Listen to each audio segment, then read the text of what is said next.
Ladies and gentlemen, we interrupt your regularly scheduled programming to bring you this special bulletin. 343 Studios has decided to adjust, change for the modern times, rebrand its studio, its name, its legacy to Halo Studios, which I guess if that's the only thing they're going to be making anytime in the near future, I'm sure it'll be fine. Let's go check out what Smash JT has to say about this. Over here, what happened to Halo? Oh, how the once mighty have fallen. Now, full disclosure, I never played Halo. The one time I like to tell this story because, well, it's funny. I had never played on Xbox before, and I was over at some relative's house, and I went in to hang out with the kiddos. I was much older at the time. Well, never mind. I picked up an Xbox controller. We're on four-person split screen, and I'm like trying to play. I figure it's like, okay, I've been playing games my entire friggin' life. And me, in all my wisdom, ask, how do you change weapons? My nephew at the time said, why? And it turned into an Abbott and Costello skit right then and there, to the point where I was getting angry, wondering why aren't they telling me? I was a PlayStation fanboy at the time. I had not broadened my experience out to other consoles. I went from Nintendo to PlayStation, never got on the Xbox. Always on PC, PlayStation, Nintendo. And after about a minute, I looked down at the controller, looked back at them, set it down, and said, y'all have fun. Yes, I had a massive moment that I do love to share. But anyway, let's get on with this. In other words, I don't have a lot of experience with Halo, but I do understand 100% the impact it had on gaming, on the first-person genre, in storytelling, and being the flagship for Xbox, selling, having the ability to sell the consoles. Well, I understand beyond a shadow of a doubt the importance of the franchise. Well, looks like 343 Studios is going to become Halo Studios. So the once mighty Halo series, a flagship of the gaming industry and the golden goose of Microsoft's Xbox, has found itself in a strange position in recent years. Yeah, apparently Halo Infinite was struggling quite a bit, trying to catch itself, trying to set its place in the market. I'm not entirely sure. I heard it's getting better, but let's continue. Struggling to recapture. Oh, I just said that. Struggling to recapture the magic that I haven't read this article yet, folks. I haven't. I like to experience it just at the same time as you. Link will be in the description down below. Go give Smash JT. Go give him some traffic for sure. Struggling to recapture the magic that made it a phenomenon. Phenomenon. And now I need to stop doing that. Now the latest move from the developers, originally 343 Studios, suggests desperation rather than genuine progress? Now, I guess that is a question. Why are they changing the name? Is it desperation? Are they trying to get away from a failed legacy in the end? I don't know, was Halo Infinite a failure? I'm not entirely sure. But why make that decision? Why make that decision all of a sudden to just change the name of your studio? It is odd. They released a video announcing they are rebranding to Halo Studios, supposedly heralding a fresh start for the beloved franchise. One employee summed up their rationale by saying, quote, "We knew we had to make a change in order to take us into the future." Well, that doesn't make sense. Just make a good game. Make an interesting story. Go back to basics, Back to basics. Make it fun first. Why rebrand? I don't know. This rationale, we had to make a change. Why? I mean, I'm a super normie half the time and it doesn't make sense to me. But what does this change really mean? Not much. Apparently, they kept the exact same employees and simply slapped a new label on the studios as if a name change alone could save the Halo we once knew. Well, some people seem to think that. Oh, look, corporate pandering. We all expect this. We all know this comes once, maybe twice a year. We expect it. And to see this as anything other than corporate pandering, well, you're fooling yourself. But I digress. But wait, they're also using the Unreal Engine now. The announcement was made with a flourish, as if this single decision would magically solve everything that had gone wrong over the years. Came across as a, look, guys, we're using Unreal Engine now. Well, maybe update. I don't know. The sarcasm practically wrote itself. Why not upgrade to a more universal engine? Perhaps something like that could make modding the game on PC a little bit easier. Perhaps getting, putting, what's the word I'm looking for?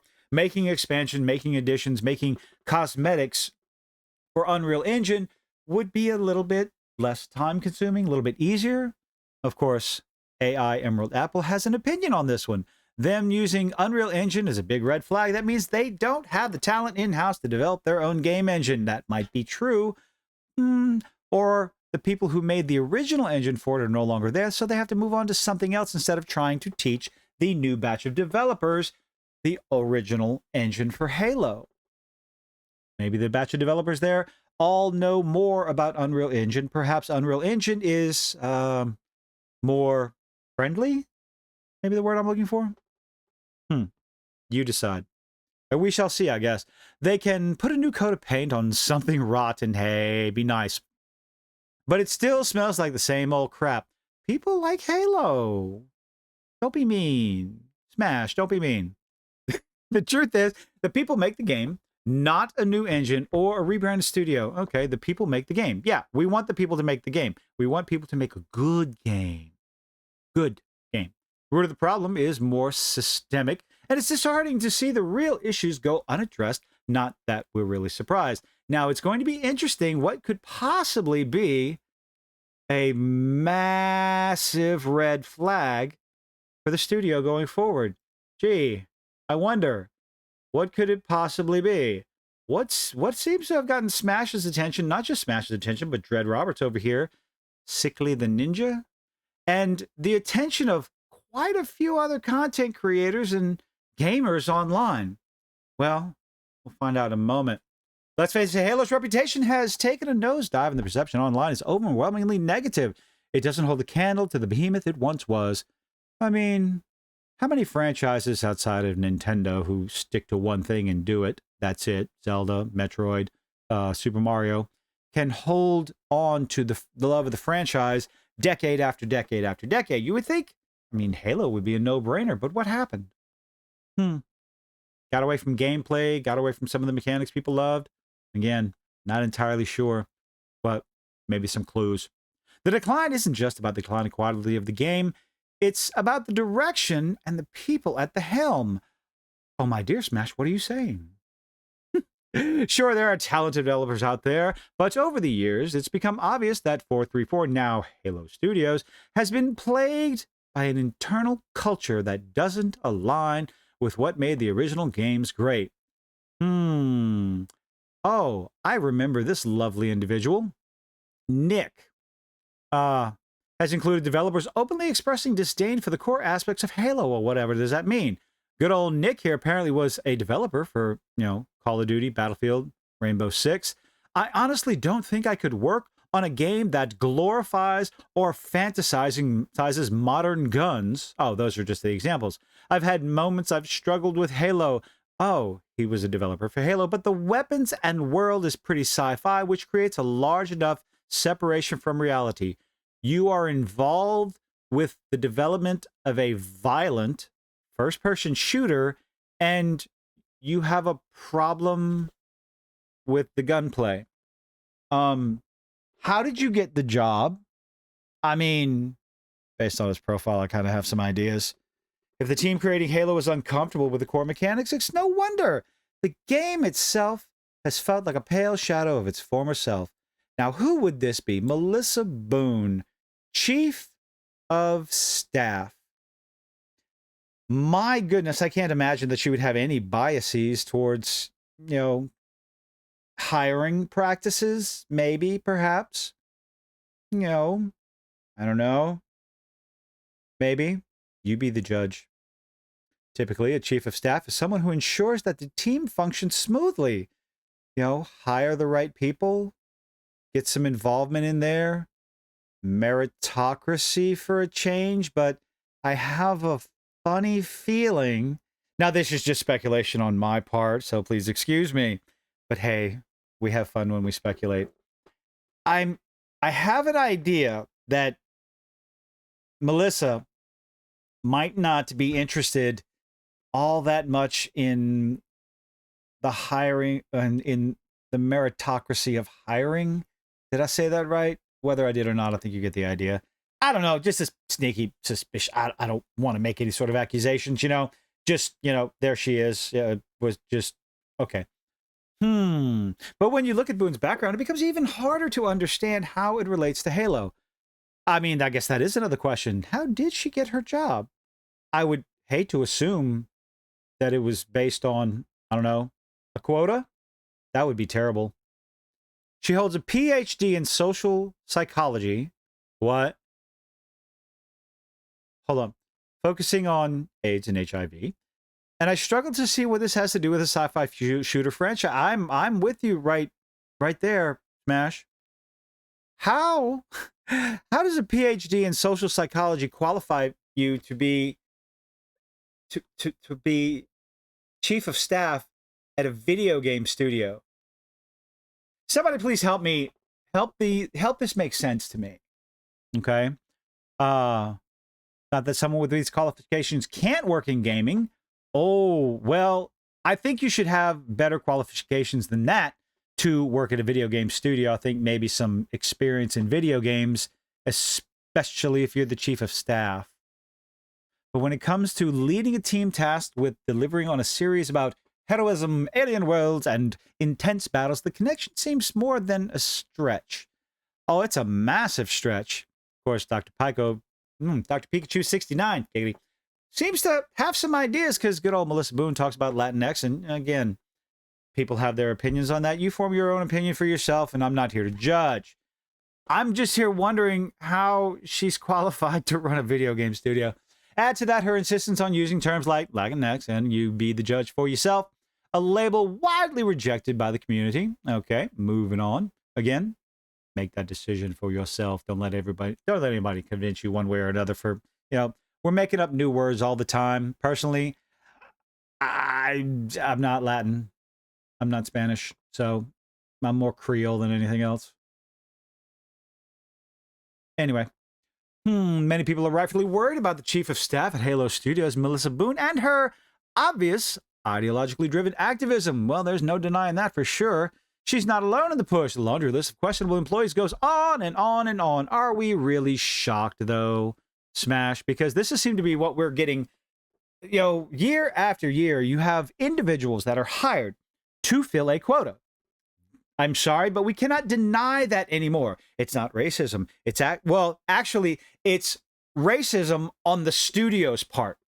Because the only reason you're hiring these people, not for merit, it's to fill a quota, check a box, and pat yourself on the back when you announce it on, look at our diverse team working on a game. None of them have a fucking clue what they're doing at all. But hey, look at us. It's the same thing with the rainbow banners in June or whatever they do in February, or pick a month.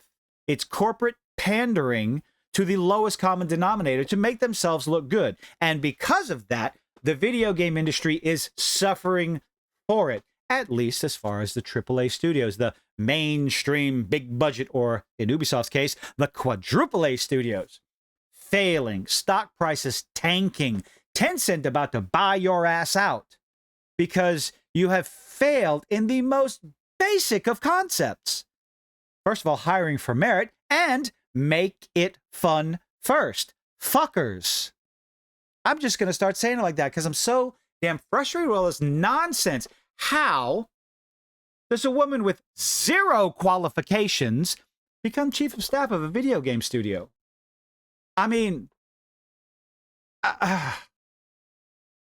anyway, where are we at? Rightfully upset. See, huge shout out to Tebow at Minimal Effort Podcast for the additional research. What do we got here? Many people are rightfully worried about the chief of staff. Okay, hopefully it's not just Melissa who has an agenda to push.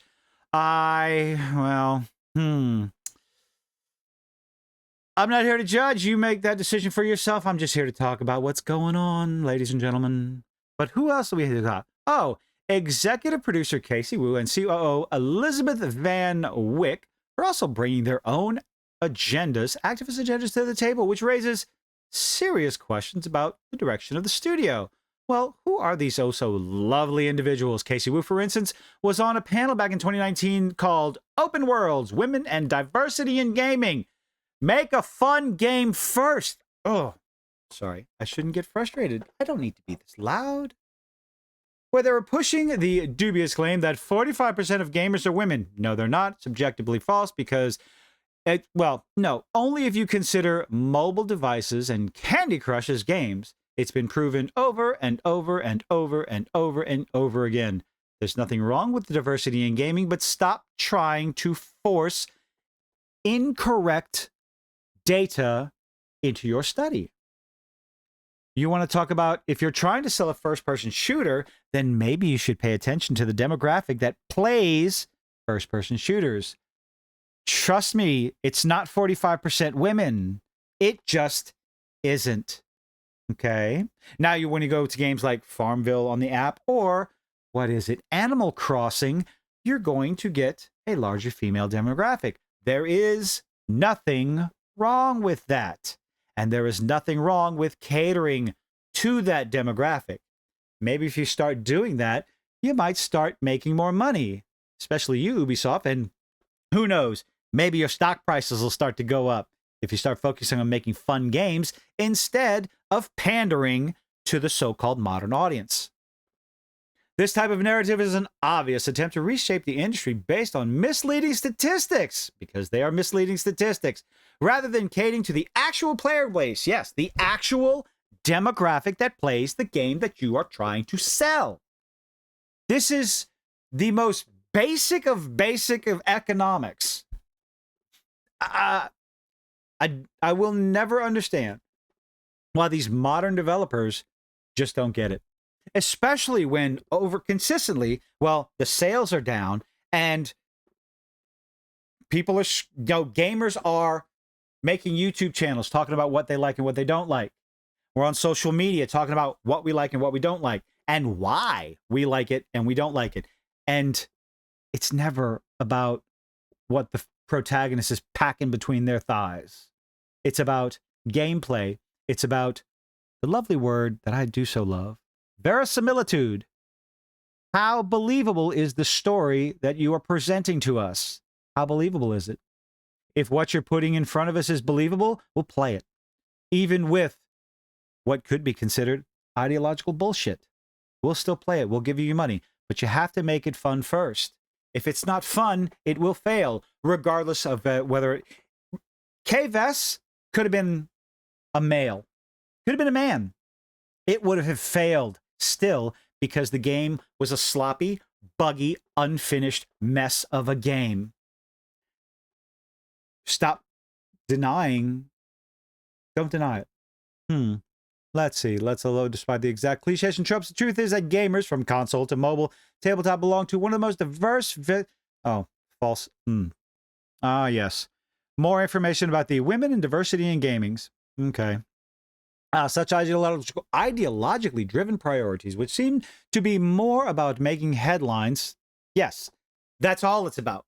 It's about making headlines. It's about getting those virtue points, those fantastical, make-believe, fictitious virtue points online so that there are other developers out there can pat each other on the back and their little circle jerk behind the scenes and say, oh, you did so good. I saw how you put a rainbow flag on your product in June.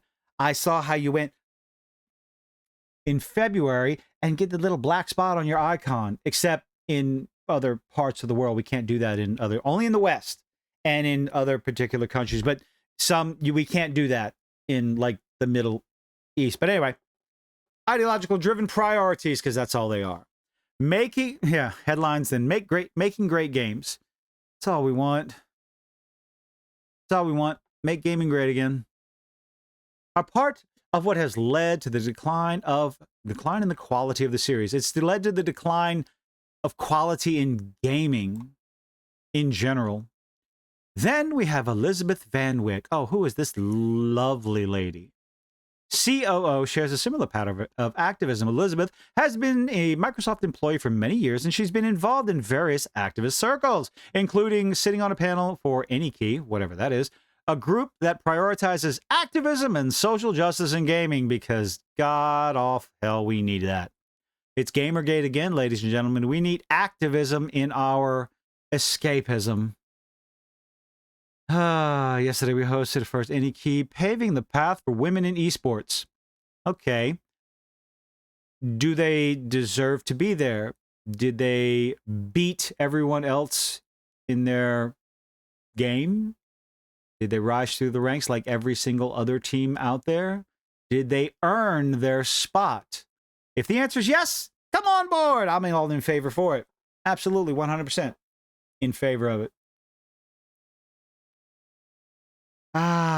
Namaste. While I always stand by that representation and inclusion are important, they are important if it's done organically. It has to be natural and not forced. Oh, how you doing, Smash? The fact that these individuals are all heavily involved in advocacy outside of their core responsibilities raises questions about whether their focus is truly revitalizing Halo. I seriously doubt it's not. More likely, it's about pushing an agenda, because that's all these AAA studios seem to be doing nowadays. Are they afraid of money? Are they afraid of profits? Or are they afraid of the modern audience that doesn't exist, that doesn't buy their product? It's something I will be confused about till the end of time. Let's insult and ostracize the target demographic that has gotten Halo where it is today. Shit all over them, ignore them, and try to bring in this brand new so-called modern audience. You lose 1,000 people to gain 5? Maybe? I guess we'll see how that works out for you. Oh boy. The decline of the Halo series can be traced back to the decisions influenced by people who seem disconnected from the essence of what made the franchise great in the first place. Who we got there? Looks like Concord. Stop it. Those who care about making a statement than about making a quality game that honors its legacy. Oh, hiring the right people. What is this? Oh, this is the original 343 team. Okay. The original 343 team. Now, let's see. I see a little bit of diversity in there. I mean, it depends on what you consider diverse. And holy crap. Wow. That's, my goodness. Let's end it right here. I'm going to put a link. Y'all go check out this article. Let's see. Name change, Unreal Engine adoption, all of which seems a generic window dressing. Yeah, they're trying to change. That's, how do you go from, what, 1, 2, 3, 4, 5, 6, 7, 8, 9, 10, 11, 12, 13, 14, 15, 16, 17, 19 people, 20 people. Let's go with 20 people. We'll go ahead and round up. Original team in 343 Master Chief Collection, which apparently is being played a whole hell of a lot more than Halo Infinite on Steam right now, to this. Oh my goodness. How many of these people don't even communicate with each other? How much information gets lost? And I think this is another problem, not just the ideological checkbox hiring, the diversity quotas that are apparently being required in entertainment studios, but it is the bloated studios. If all these people, in this little picture right here, let me get set up right. If all of these people are working on one single game, I think that does more harm than good, because something is going to get lost. One team is going to be waiting for the other. So there's less, for lack of a better term, there's less intimacy when you have such a large team. There's less socializing, less familiarity with each other. You know what one is going to do. You're able to communicate with one another more effectively in a size like this than you do with this. There's a laundry list of problems going on in the entertainment industry. This is just one of them. I go over them all the time. Go ahead and link. What do you think about the... Oh, boy. Didn't plan on stopping there. How did she get a job over there? What's going to happen with now Halo Studios? It'll be interesting what they do with the Halo franchise. Could it reach its former glory? We'll have to wait and find out, but let me know what you think in the comment section down below. Leave a like, leave a dislike, do all those nifty little things that YouTubers beg you to do. And I hope to see you on the next one. Go give Smash, go give his article a read. Go check out his YouTube channel. And please do me a favor, hit that like button, hit that subscribe button, and share this all around. But anyway, I'm done rambling. Have a good one.